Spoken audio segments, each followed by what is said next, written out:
Hello students, JSPG college Secunderabad से मैं नवीन Kumar MA Hindi के द्वितीय सेमेस्टर के छात्रों के लिए आज मैं यहाँ पर आपको मैला आंचल में से डॉक्टर प्रशांत का चरित्र चित्रण पढ़ाने जा रहा हूँ।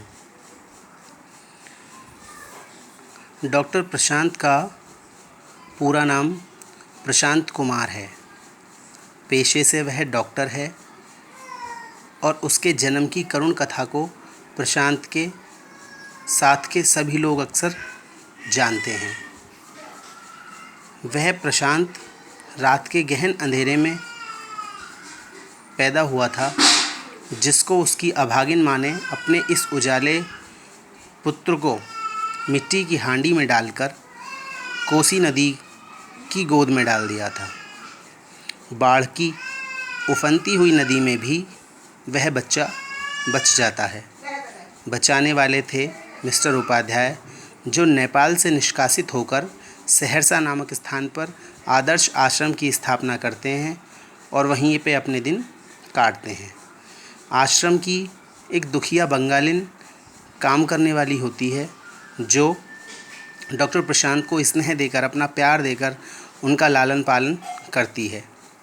अब जैसे तैसे करके प्रशांत अपनी पूरी पढ़ाई करता है और उन्हीं स्नेहमयी के स्वप्न को साकार करके वह डॉक्टर बन जाता है। चूँकि गरीब होता है, इसलिए वह स्कॉलरशिप पाकर पढ़ाई करने विदेश जाने को तैयार हो जाता है, मगर बाद में अपनी माँ के कष्टों को देखकर वह मन बदल लेता है और सेवा के भाव से मैरीगंज गांव में आ जाता है। मैरीगंज पूर्णिया ज़िले का एक गांव होता है, जिसमें वह सेवा करने का निर्णय करता है। उसके चरित्र का पूरा इतिहास बनता खुलता है मैरीगंज आने पर।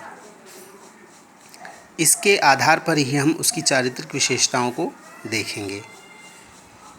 तो स्टूडेंट्स, उसके चारित्रिक विशेषताएं या उसके चरित्र की विशेषताएं निम्नलिखित हैं, जिनमें से पहली हम हेडिंग देखते हैं, पहला शीर्षक देखते हैं उसकी चारित्रिक विशेषताओं का, ग्राम्य प्रेम।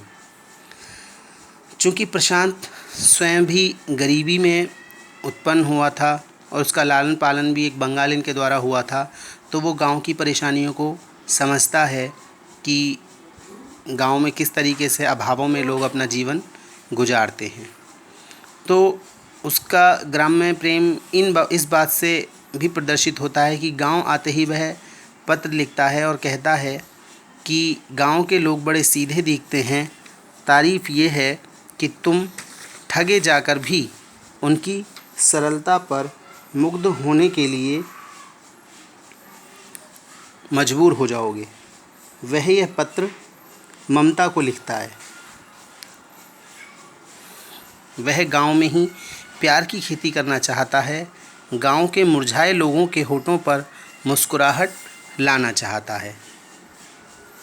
इसके बाद उसके चरित्र की दूसरी विशेषता हमारे सम्मुख प्रस्तुत होती है परोपकारी जनसेवक के रूप में।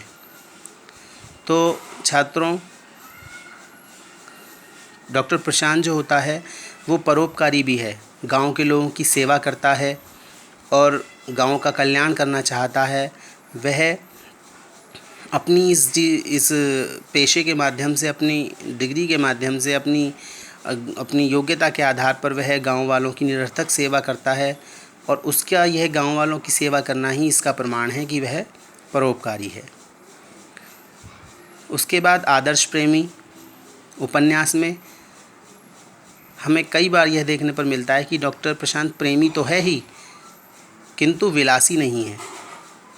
कमला के अतिरिक्त वह किसी अन्य स्त्री की ओर आंख उठाकर भी नहीं देखता, उसी से वह प्रेम करता है।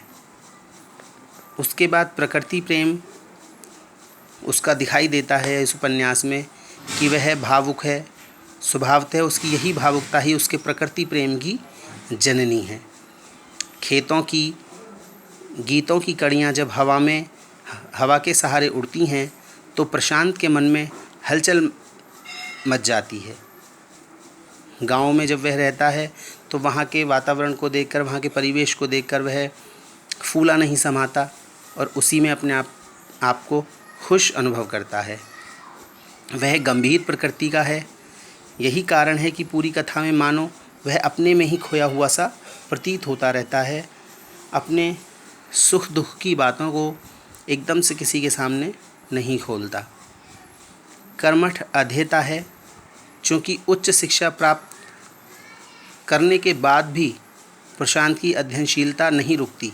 वह निरंतर अपने शोध में लगा रहता है और नई नई चीज़ों को जानने में अपने समय को व्यतीत करता है। दिन निकलते ही मरीजों की सेवा में लग जाना और गए रात तक रिसर्च करना उसकी इसी कर्मठ दिनचर्या का हिस्सा है। आगे डॉक्टर की स्पष्टवादिता कि वह स्पष्टवादी है। स्वयं कालीचरण से वह कहता है कि तहसीलदार गांव के रईस हैं, मुझसे उम्र में बड़े हैं, वे मुझे प्यार भी करते हैं, लेकिन इसका मतलब यह नहीं कि मैं उनके अन्याय का समर्थन करूंगा।